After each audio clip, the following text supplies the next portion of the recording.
here at the University of Technology Sydney, we look at new ways to treat heart failure patients.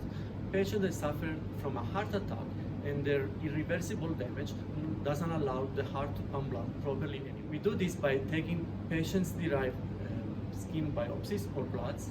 We transform these into stem cells, and from stem cells we make up the cardiac cells.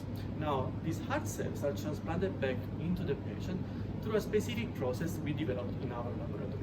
In this way, we are able to use fancy tools, including 3D bioprinters, that allow us to create a very functional and three-dimensional tissue. If you want to compare a 3D bioprinter to a regular printer, you would have the nozzle loaded with a combination of these heart cells from the patient, together with fancy biomaterials. Now, the deposition of these cells and the biomaterials allow us, through the bioprinter, allows us to create the patch that is transplanted into the patient. Now, we do hold the testing here at UTS, and together with fundings and support by Heart Research Australia, we're able to move forward in our research. Look, at Heart Research Australia, we fund the early stages of research projects because researchers tell us it's very hard to get that sort of funding.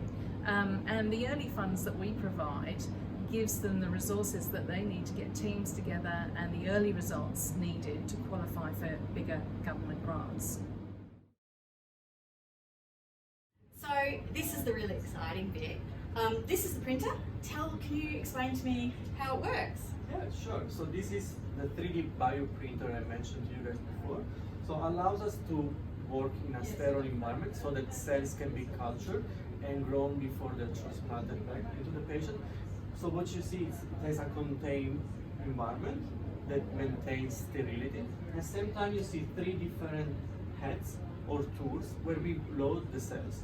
So then, once the cells are prepared within a specific syringe, we move them to this 3D bioprinter that then deposits and 3D bioprints on this platform the patches that contain the cells from the patient. That is just amazing.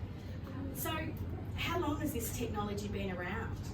So, early in 2004 is when the 3D bioprinting technology started back in the United States, and I had the pleasure to be in one of the first laboratories in 2006 that were starting the research around this technology.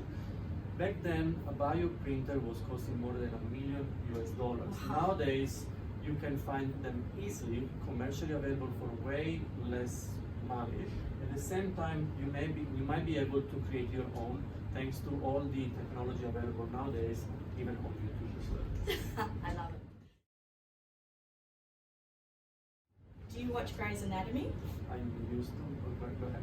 So, Christina printed a heart in 3D? Yes. True or false? Could she have done it? I'm gonna go. This is why I shouldn't be allowed in a lab.